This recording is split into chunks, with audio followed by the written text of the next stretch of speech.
ॐ भद्रं कर्णेभिः शृणुयाम देवाः भद्रं पश्येमाक्षभिर्यजत्राः स्थिरैरङ्गैस्तुष्टुवागंशस्तनूभिर्व्यशेम देवहितं यदायुः ॐ शान्तिः शान्तिः शान्तिः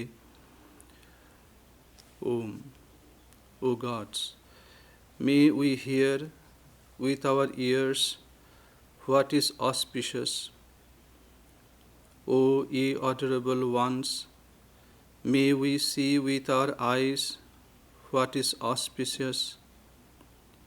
May we sing praises to ye and enjoy with strong limbs and body the life allotted to us by the gods. Om. Peace. Peace, peace.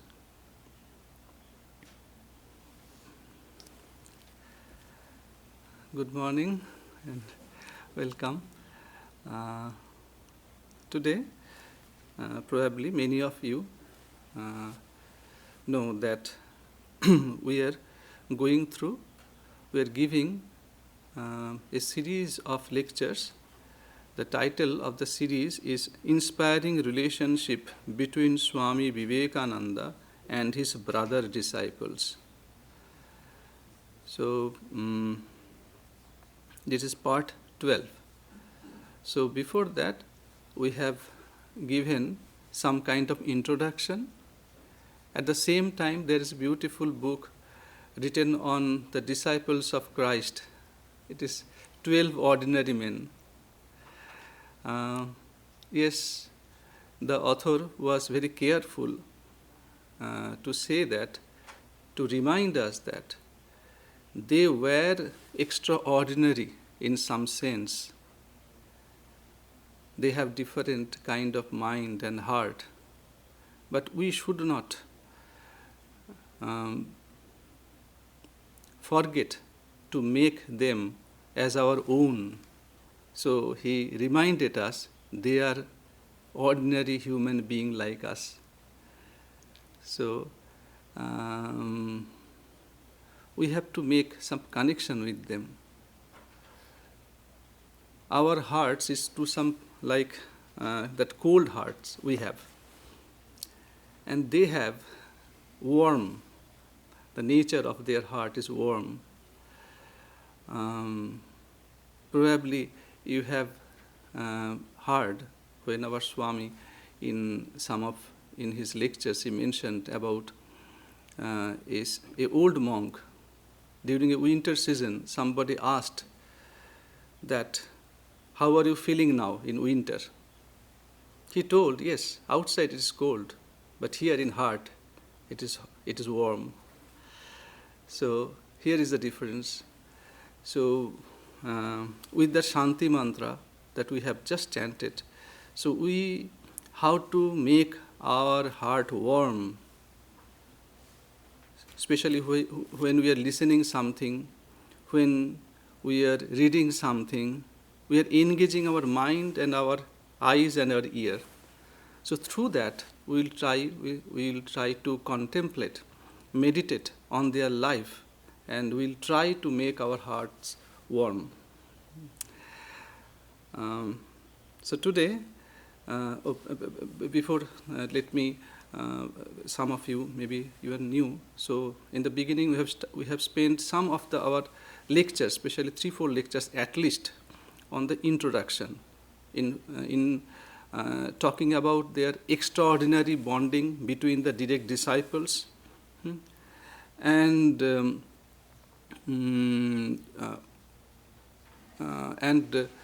their who they really were. They are part and parcel of the incarnation of God, who time to time comes in this world to uplift our mind, our standard of our society, our standard, uplifting our standard of our thinking, understanding. So time to time God comes assuming a human form. He came as Buddha, he came as Krishna, he came as Rama, Jesus, he came as Chaitanya, and we believe that the same entity came as in this age as Sri Ramakrishna. So they are not in that sense, they are ordinary men, but with extraordinary mind. So that introduction we spent a lot of time, because sometimes once somebody told Swami Vivekananda, you gave so many lectures, so you should write a biography on Sri Ramakrishna. Swami Vivekananda, the greatest among the disciples of Sri Ramakrishna, told, please don't request that. If we write, I can make to write, if we start writing the biography of Sri Ramakrishna, it may come out a biography of a monkey. He's talking about his limitedness of our mind. With this limited mind, when we try to write something, so it reflects our that limited understanding. So he was very careful. So there is in many of the Sanskrit poets, or maybe that old poets, especially who wrote some epics like Ramayana, Mahabharata, or maybe later period when Tulsidas, a great Hindi poet, was writing a biography on Rama, always they prayed to the goddess of learning. And there's some movies are there.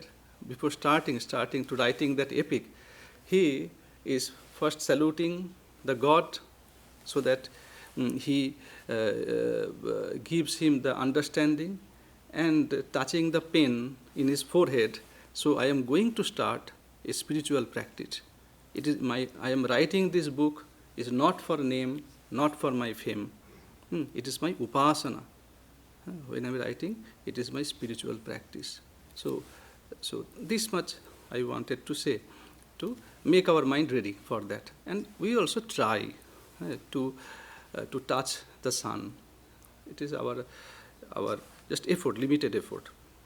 So let us see. So introduction in some of our that first lectures, a few first lecture of our first lectures, we talk about introduction of that series. Then we have talk about Swami Brahmananda, Swami Premananda. Who else? I think after Premanandaji, now this is Swami Yogananda. Swami Yogananda, his pre-monastic name was Yogindranath Roy Chaudhary. So again, we are not going to read all of his biographical part. Only that part that is connected with Swami Vivekananda, and to clear some doubts, we will pick up some of the incidents with Holy Mother, with Sri Ramakrishna, to understand the person behind the conversation. So Swami Yogananda, that was his name, Yogendranath Roy Chaudhary. So his father was Novin Chandra Rai Chaudhary. He was a descendant of famous Savarna Chaudhuris. You need not to remember all those things. So who are little bit familiar with history in Bengal, they are from a big zamindar family, landlord family. But by that time, when Yogin came in this earth, here their condition, the financial condition was not much good. But they have that proud of that lineage. So now, again and again, to avoid confusion, sometimes Swami Yogananda, that Yogindranath, his monastic name is Swami Yogananda. So time to time, we'll call him sometimes as Yogin, sometimes Yogin, sometimes Yogindra, or sometimes Yogindranath. So that much you can remember, no? Because you also know when you are affectionate to somebody, especially your son and daughter or your brother, sometimes you twist, some distort little bit, change the name time to time, little bit. So in that way, they are same. So Swami Yogananda was blessed at a very early age with the holy vision of the master, that is Sri Ramakrishna. In Sri Ramakrishna and his divine play, it is recorded, Swami Saradananda, he wrote, On the very day of his first visit, the master, seeing him and learning who he was, from which family, was deeply pleased. He understood that Yogin was not merely one of those whom the Divine Mother had long ago shown him as destined to come to him for spiritual illumination. Rather, he was also among the 6 exceptional souls whom, by the grace of the Divine Mother, he later came to recognize as belonging to the class of Ishwara Koti. Sri Ramakrishna, he would classify his disciples into 2 categories, major categories. One is Ishwara Koti and is Jiva Koti. Ishwara Koti, they are exceptional, some souls. So this Brahmanandaji, Swami Premananda, Swami Yogananda, all belong to that category. Very elevated soul. So Swamiji used to say, Swamiji means Swami Vivekananda used to say, if there is anyone among us who was completely conquered last, it is Yogin. On one occasion, another Ishwara Koti disciple of Sri Ramakrishna remarked, Yogin, you are the jewel to be placed on our head. So Bengal it was Mathar Muni, so like crest jewel. So you are like that. One of his biographer, Yogananda's biographer wrote, Gambhiranandaji wrote, it goes without saying that one who is worthy of such lofty praise must indeed be an extraordinary soul. Truly, simple in nature, supremely self-sacrificing, austere in spiritual practice, devoted to the Holy Mother, and pure like Shukadeva, Yogananda was not merely the crest jewel of the Ramakrishna order, but the crowning glory of any society or age. So challenge before us, why Gambhiranandaji wrote like that, Saradanandaji wrote like that, because Yoganandaji lived in this earth only for 38 years. And with time to time, we'll see that he was the first monastic disciple of Sri Ramakrishna who left this mortal world before anyone in 1899. So we do not have many information about him. So through some major incidents, we'll try to understand the uniqueness of Swami Yogananda. So these words are important when Gambhiranandaji is saying, truly simple in nature, supremely self-sacrificing, austere in spiritual practice. So behind that, there are many, they heard a lot from the senior monks, those incidents. And devoted to the Holy Mother, Sri Sarada Devi, will come on those points. And pure like Shukadeva. The Shukadeva is considered in Indian that spiritual literature the purest embodiment of you can say of the divine in a human body, the purest manifestation of the divine in a human body. So it is said he was the son of Vyasadeva, and when Vyasadeva he that wrote Bhagavatam, Srimad Bhagavatam, the life story of Krishna, so he had some doubt that who will preach this life of Krishna in this mortal world. He must be a great yogi, who of a tremendous spiritual caliber. So Shukadeva was the person. So I do not want to start a different story. So here, that's why they are comparing that and pure like Shukadeva. Yogin was born in the year 1861. From his boyhood, he was of a contemplative temperament. Even while at play with his companions, he would suddenly grow pensive. stop play, and look nonchalantly at the azure sky, the blue sky, he would feel that he did not belong to this earth, that he had come from somewhere in some other plane of existence, and that those who were near about him were not really his kith and kin.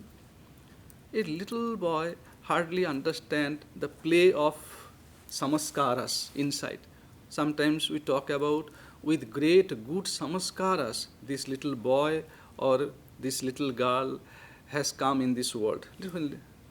So, but for them, sometimes they do not understand when they are young.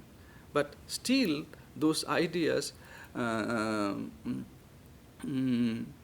would express through these feelings, different feelings. So he would think time to time that he did not belong to this earth, that he had come from somewhere in some other plane of existence, and that those who were near about him were not really his kith and kin. He was simple in his habits and never hankered after any luxury. He was a bit reserved and taciturn by nature. This prevented his friends from being very free with him, but he commanded love and even respect from all. After he was invested with sacred thread, he spent much of his time in meditation worship, in which he now and then became deeply absorbed. So he was some kind of introvert kind of person. That we'll discuss on that. So, but now, so he was from Dakshineshwar. Swami Yogananda was from Dakshineshwar. The playground in that sense of the divine playground of Sri Ramakrishna. So it was very interesting that sometimes we talk about oil lamp. Have you seen, many of you can imagine, probably many of you have seen already how a oil lamp looks like in an Indian temple. So there would be a stand. On that stand, you keep a oil lamp. So and that oil lamp would illumine the room. But just below that oil lamp and the stand, you will feel darkness, a black circle. So sometimes, many times, we compare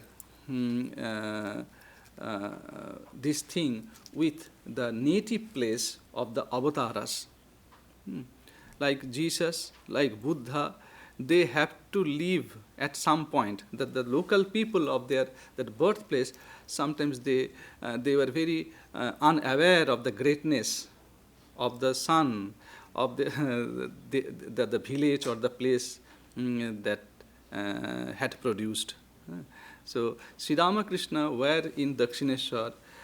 These people, they saw their extraordinary spiritual disciplines. 12 years of great sadhana, unparalleled. So, but to many of them, he was a crazy Brahmin, Pagla Bamun. He's a crazy person.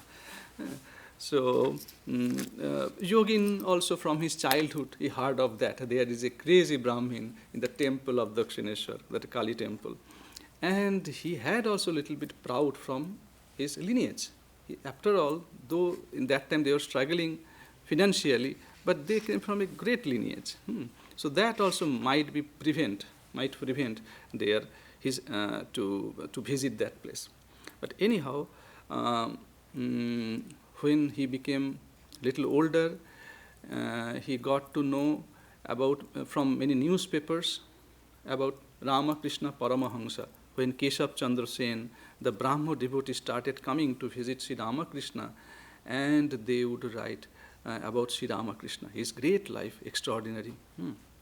So he thought, I should go there.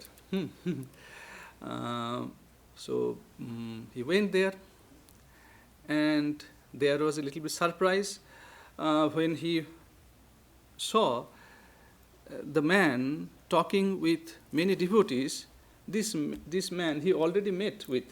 He thought he might be the gardener of the of the orchard of the flower garden of Dakshineshwar. And once he asked that man to give a flower.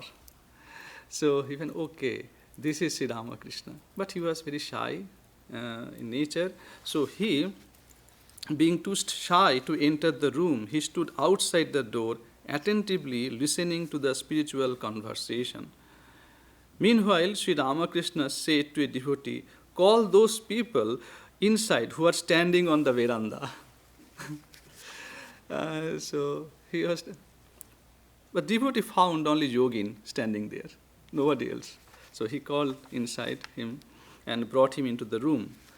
Yogin was caught in the spell of his words and sat transfixed. When the crowd dispersed, the master walked over to Yogin and asked about his background. Who you are, your father name, etc. Because he was from Dakshineshwar. So then he told, okay, I went many times to your house, long ago, to listen, because these families in those days, nowadays we organize parties, no, but in those days things were a little different. They would organize some kind of retreat kind of thing. That means discussion on Bhagavata, Ramayana, we call Satkatha. So they would hire or invite some scholarly person. You will talk and explain on Bhagavatam, Ramayanam and all those things. And they would invite the neighbors to come. And Sri Ramakrishna Das, he had attended many of those occasions. So, okay, I know you. So he told, please come again. Yogin agreed. But here, again, the similarity with Swami Vivekananda and Yogananda. When he was returning, he thought in the almost in same line of Swami Vivekananda when he first met Sri Ramakrishna. Because for both of them, Sri Ramakrishna appeared as crazy. So while returning, the boy thought, this man must be a saint who has seen God. People do not understand that, and therefore they laugh at him. How else can one account for such words of devotion, such divine love, and such ecstasy in the name of God? However, let me watch him closely. So, remember Swamiji's that kind of thing? He talks a little bit of, strange thing, but he is pure. But I will watch him closely.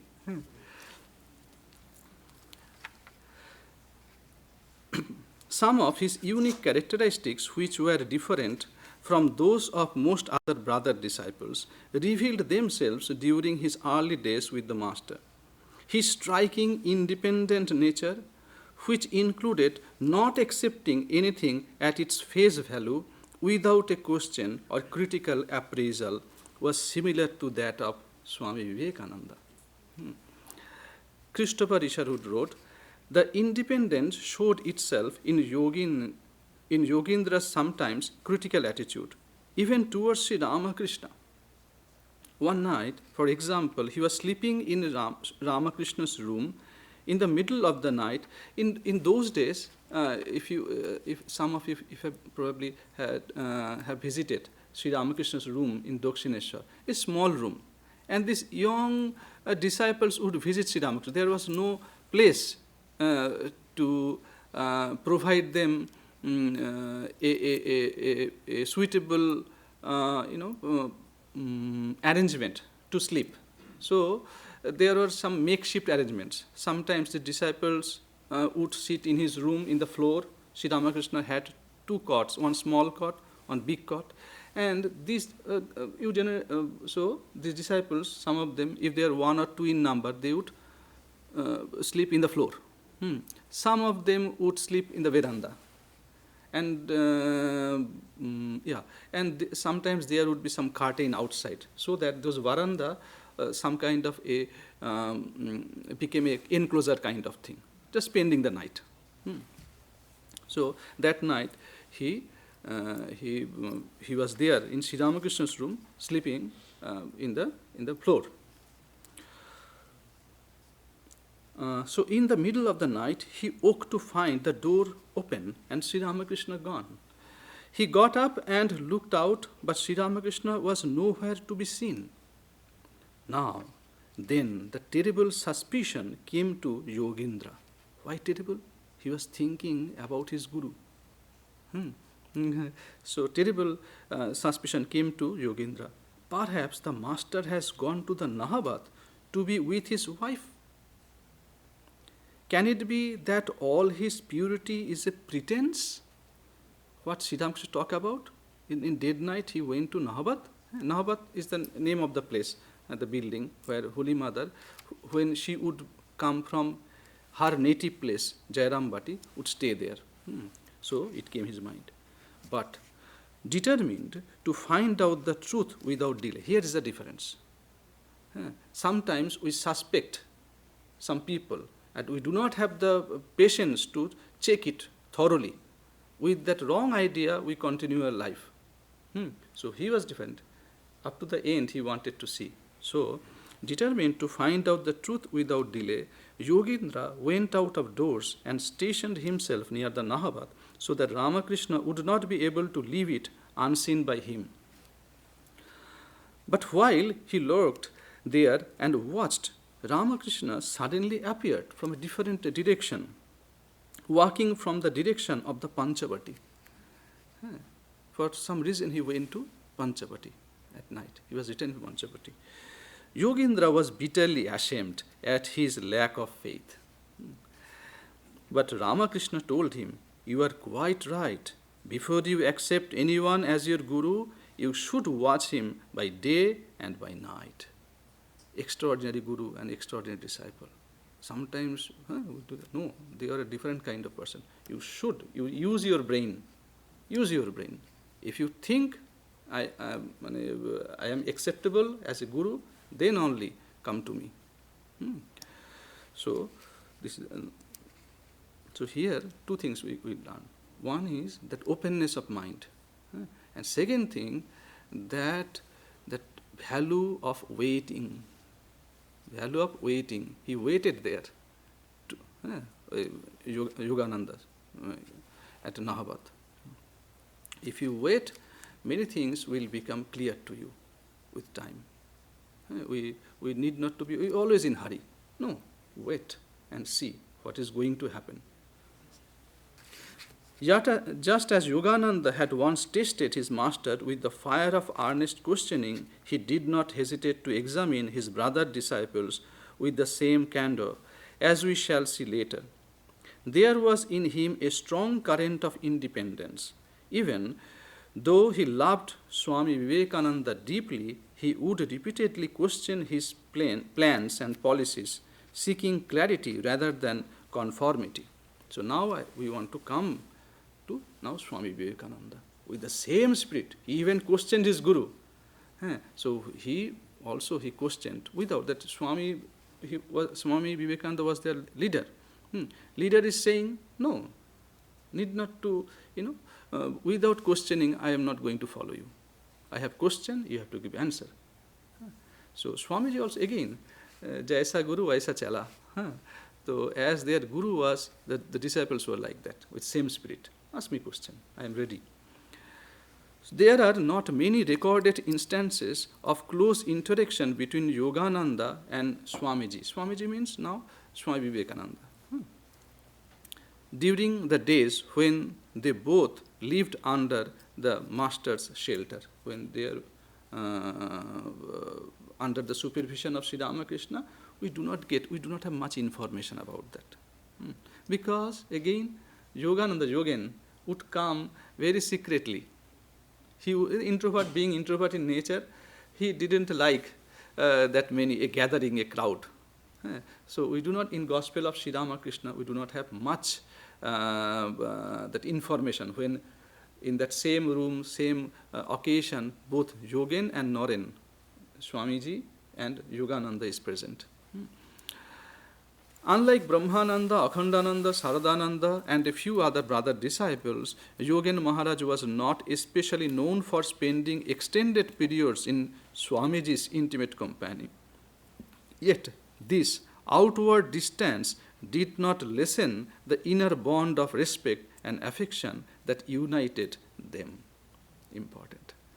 He had extraordinary. We talk about out of sight, out of mind. This is ordinary for ordinary people. They're extraordinary. So,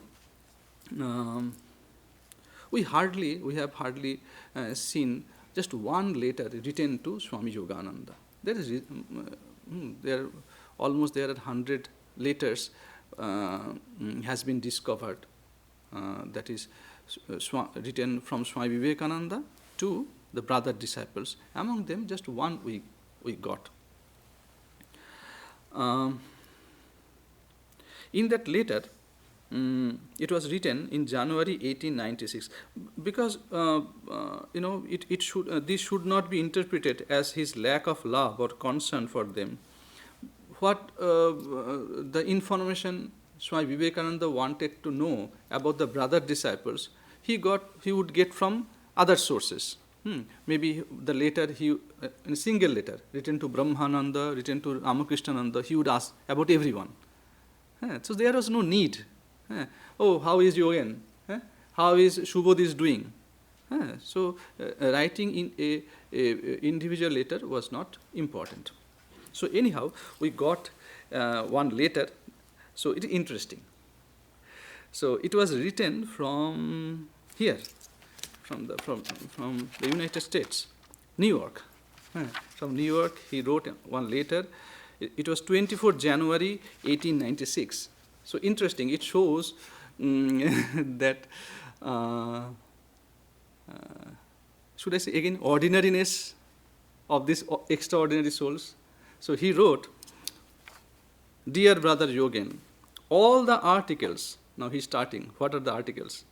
Orhor, Moong, Amshatto, Amsi, Amtel, Mango Murabba, Bori, and spices have reached properly at the right address.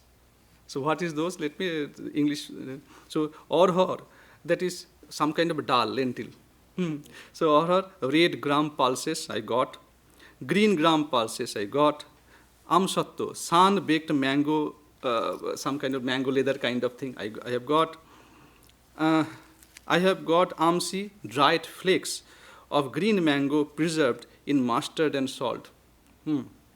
Amtel, similar mango flakes soaked in mustard oil, that also I got. Mango murabba, mango compote. And bori is some kind of pellets made of dal, black gram, pounded, beaten, and made into a paste, baked in the sun, the small size, like bori. Many of you know. So it means he was missing mango in New York. So various kind of preparation he asked from Yogin. So Yoganandaji supplied all those things. So have reached properly at the right address. There was a mistake in putting the signature on the bill of lading, and there was no invoice. That gave rise to some problem. Anyway, all the articles have reached in good condition later. Many thanks for that. Now, if you can send a similar consignment adding some more amtel, that is mango oil, to it, to England at Stardust address, Highview, Caversham, Reading, I would get them as soon as I reach England. So he wanted those things in England also. So that was the background. It goes on. There is no need of sent roasted moog. Perhaps it gets spoiled if kept for a long time. Do send some Bengal gram pulses. In England, there is no import duty on goods, hence no difficulty in the safe arrival of goods. If you inform Stardy through letter, he will come and take delivery of the goods. So it shows some kind of, in those, nowadays you get everything in store. So in those days, you need you wanted some proper plan for that.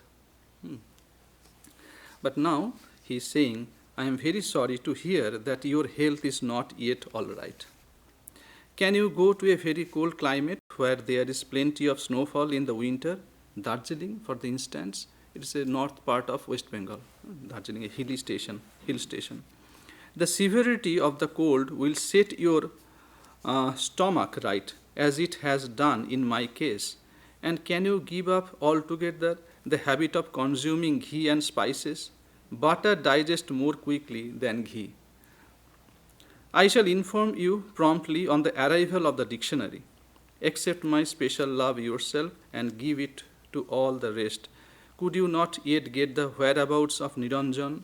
Niranjan was another disciple of Sri Ramakrishna. Convey my salutations to Golapma, Joginma, mother of Ramakrishna. Ramakrishna means here Ramakrishna Bose. Balaram Bose's son was Ramakrishna Bose. So it is written in 1896. In 1890, Balaram Bose, a disciple of Sri Ramakrishna, passed away. So he was, you see, that is you can understand this person as a person. He was inquiring about the widow of Ramakrishna, of Balaram Bose, who is the mother of Ramakrishna Bose.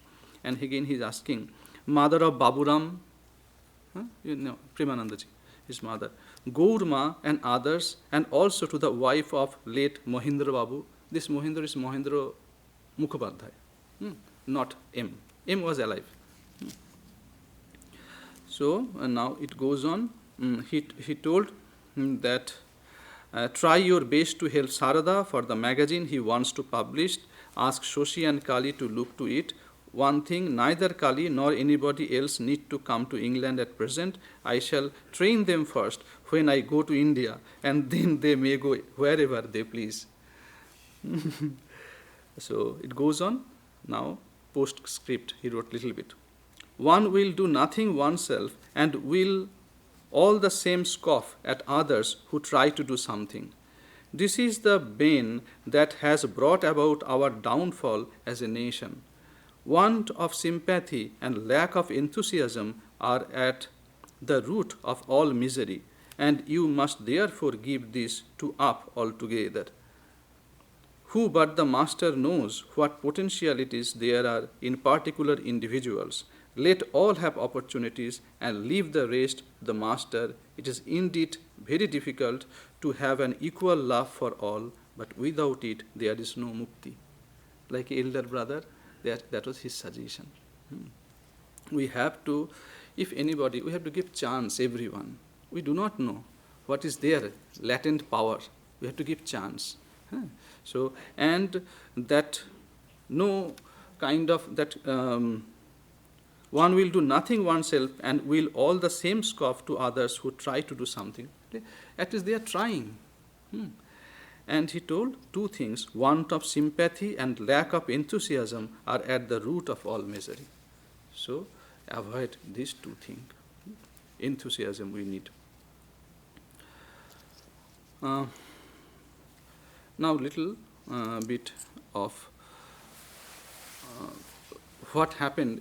We are talking about 1896, but Sri Ramakrishna passed away in 1886.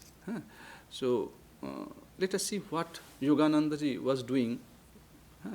Briefly, we do not want to go further because here is a connection with Swami Vivekananda. So in November 1888, we see Yogananda went to Puri with Holy Mother and stayed there for 3 months. In 1889, he went to Kamarpukur with Holy Mother. He was, in that time, he was looking after Holy Mother.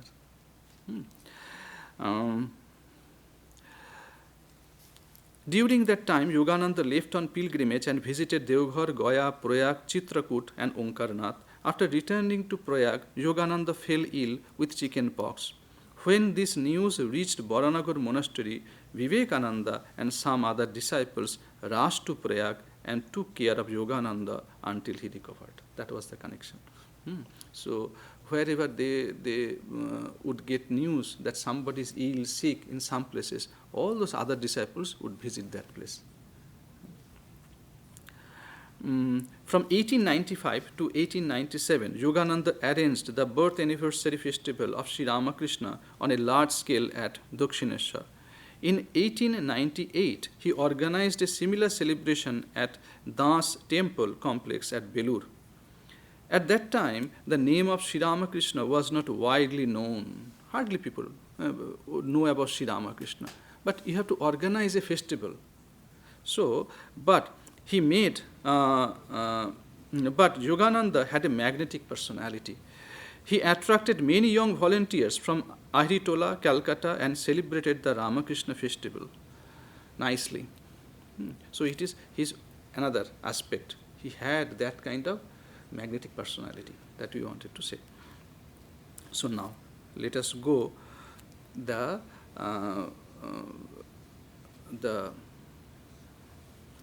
disagreement with Swamiji's opinion, with Swami Vivekananda. Yogananda did not initially respond to Swamiji's call. When Swami Vivekananda returned to India in 1897, we have already discussed about Swami Premananda, now we are discussing about Swami Yogananda.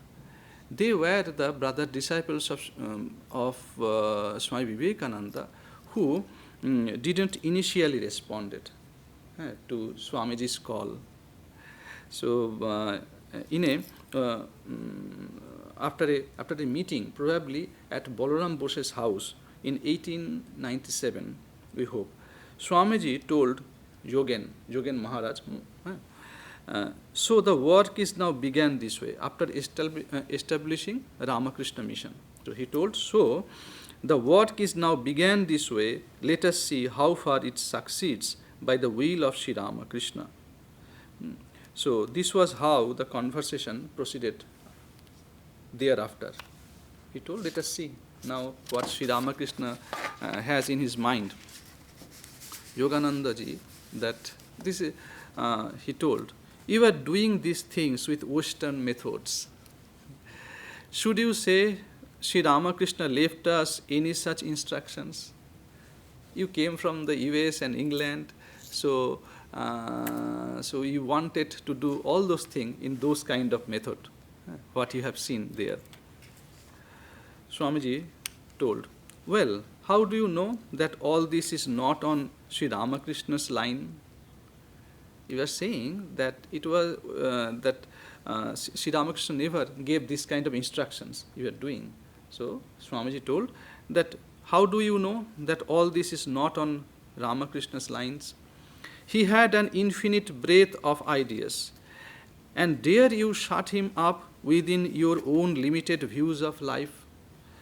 I will break down these limits and scatter broadcast over the earth his boundless inspiration. He never instructed me to introduce any rites of his own worship. We have to realize the teachings he has left us about religious practice and devotion, dhyana and samadhi, concentration and meditation, and such higher ideas and truths, and then preach this to all men. So, casting all doubt away, please help my work, and you will find everything fulfilled by his, that is Sri Ramakrishna's will. Please believe in me. Yogananda told, yes, whatever you will shall be fulfilled. And are we not all ever obedient to you? Now and then I do clearly see how Ramakrishna is getting all these things done through you. Okay, I have seen, it is true, but there are confusions. That was we have to remember always, it was a very unique kind of thing was happening in the religious history or spiritual history of India. In Bhagavata, there were these kind of ideas, but it was not prominent. Generally, monks, they would go to some secluded place, Himalaya, or some forest areas in Chitrakoot, in Vrindavan, all those places, far away from the society, common people, and would do their sadhanas there. But that was that Swamiji, under the instruction of Sri Ramakrishna, he started all those things. He found these, again, I do not want to explain much. So he found these, they are like thinkers, no? They are thinkers, these monks and all those people. So they came out from the society. They are born in the society. So, but their thoughts that if it is if the common people do not get the touch, or maybe if these monks do not share their thoughts with the common people, that what happened, that society, the mind, the collective psyche of the society it is degrading. It was. So he wanted to bring it back. Let these people mix with people, share their ideas, and let them ask. But it is not only a social kind of work. He gave a spiritual the dimension of that activity. He told monks, what he will do? He will serve this society, thinking that they are that manifestation of God. This human being, you have worshipped God in marble image, in stone image, in metal image. No. So the same God, if he or he can reside in a marble image, why not this human form? So serve this human being as the manifestation of God. So when you are giving that, when you are sharing your thoughts, when you are serving the society, actually you are serving the God itself. So you are always doing your upasana, your spiritual practices. So he gave a spiritual dimension behind of all these social activities.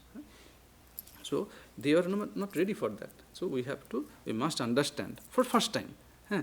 So it took time. So he told that yes, whatever you will shall be fulfilled, and were we not all ever obedient to you? Now and then I do clearly see how Sri Ramakrishna is getting all these things done through you, and yet, to speak plainly, some misgiving rises at intervals. For as we saw it, his way of doing things were different. So I question myself, are we sure that we are not going astray from Sri Ramakrishna's teachings? And so I take the opposing attitude and warn you. Clear. Swamiji, he answered, you see, the fact is that Sri Ramakrishna is not exactly what the ordinary followers have comprehended him to be. He had infinite moods and phases. Even if you might form an idea of the limits of Brahma Jnana, the knowledge of the Absolute, you could not have any idea of the unfathomable depths of his mind. Thousands of Vivekanandas may spring forth through one gracious glance of his eyes. But instead of doing that, he has chosen to get things done, this time through me, as his single instrument.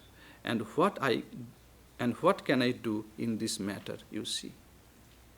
Out of his will, he can create thousands of Vivekanandas. But what I can do? Now this time he has chosen this instrument. Through this instrument he is working. So I have nothing to do. So in that point it was everything was Yoganandaji. Probably he realized that thing what Swami Vivekananda wanted to say. But we have similar in nature. Again we have seen that almost after 2 years, again he raised one question. So in that time, Priyanath Shastri, a Brahmo preacher, he came to see Swami Vivekananda. So now this Brahma movement, they do not believe in avatara or guru. So now he told, we are agree with all of your points, Swamiji. But only we do not. But what is that? Shastri said that he generally agreed with everything except the part about Sri Ramakrishna's avatarhood. We do not believe that part. Swamiji immediately he responded, "But I do not preach Sri Ramakrishna as an avatara. I do not preach that one." After Shastri, now, when Shastri, this Priyana Shastri left, all of his brother disciples heard that. So they told that what you have said. So you do not preach Sri Ramakrishna's avatara. Now, here there are some, you can understand. I do not preach something different. But it is not that, it is my opinion. For common people, it will take time to understand that. For Buddha, it took three centuries, at least minimum 3 centuries, when King Ashoka came and spread his message altogether. For Christ, it took centuries. So he told in that way. I do not preach that way. Now this society is not ready. It will take centuries to understand. But anyhow, before that, after Shastri left, Yogananda and some other brother disciples who had taken part in that discussion objected to Swamiji's statement. They said that it was Sri Ramakrishna who had made him what he was. To deny his avatarhood was a sign of ingratitude. It was Sri Ramakrishna who made Vivekananda. Swamiji smiled and said, "Who would have known your Sri Ramakrishna if I had not propagated his name?" So he, it's me. So he was in different mood. So Swamiji probably had made that comment in humor. But Yogen Maharaj did not take it that way and retorted. If it was not for Ramakrishna, you would have at best ended up as a successful barrister like W.C. Banerjee. So who was W.C. Banerjee? He was a great barrister, you understood, and he was the first president of Indian National Congress. So he told, you might become a great barrister, a lawyer, if Sri Ramakrishna was not there. He told that. So now what happened after that? As the discussion grew more and more serious that day, Swamiji's heart became so deeply stirred that he could no longer hold back his tears. He left the room, entered another chamber, and became absorbed in meditation. When you saw, there is a special relation between Swamiji, Swami Vivekananda, and Sri Ramakrishna. Unfathomable. Only I can say that much only in that context, because that is a different kind of story. So when he went somewhere and somebody requested, please tell us something about Ramakrishna. He was giving lecture on Vedanta, on yoga, on all those things, but never mentioned about Ramakrishna. So he told, you have touched the most sensitive string of my heart. He started like that.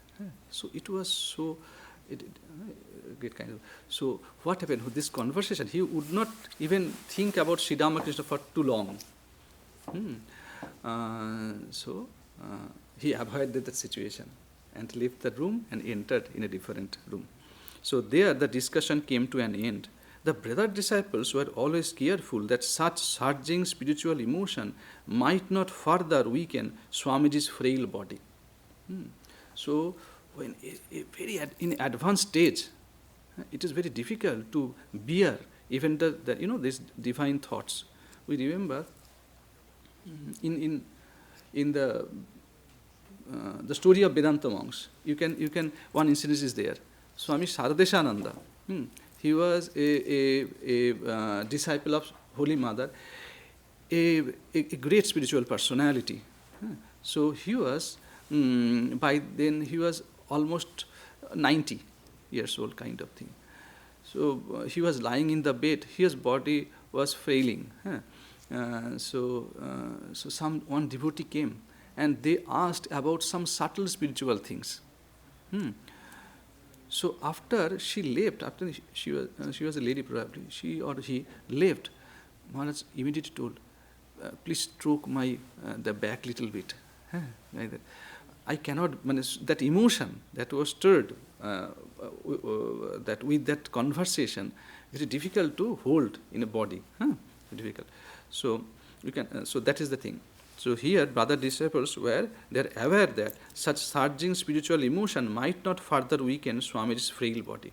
So he was sick, Swamiji. Yogananda was aware of this as well. Therefore, he felt especially distressed at the unexpected turn the conversation had taken and expressed his sorrow to others. He never expected that will happen. So thus, even though differences of opinion sometimes appeared in conversation, Gambhirananda wrote that part, there was among the brother disciples a field of deep love, a bond of deep love, where all problems found their own natural resolution.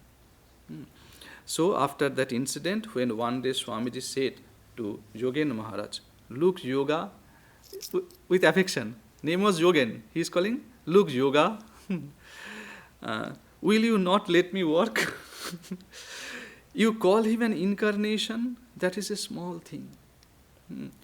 The master is the very embodiment of the Vedas, Veda Murti. He is the embodiment, the all divine, condensed divine knowledge in that body. I have taken up this work at his command. What I am doing now, it is getting his command only I am doing. So again, different story. They would talk with each other. Sri Ramakrishna not in his mortal frame, mortal body, he left long before. But there was always a connection between them.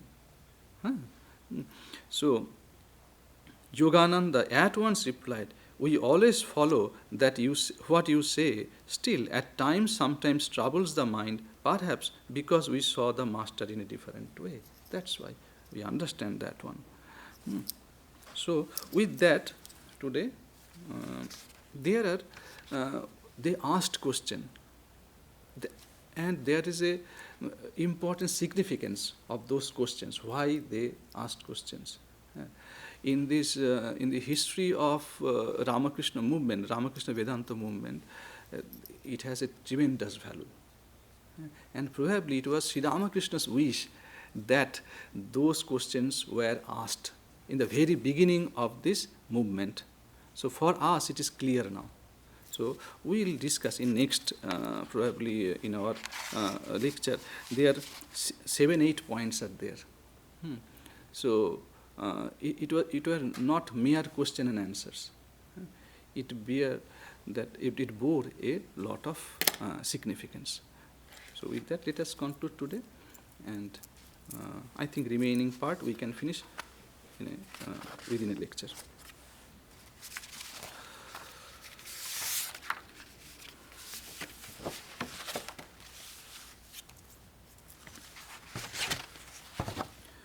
Om Niranjanam Nityam Anantarupam Bhaktanukampa Dhritavigraham Vai Ishavatarang Parameshamidyam Tang Ramakrishnam Shirasa Namama.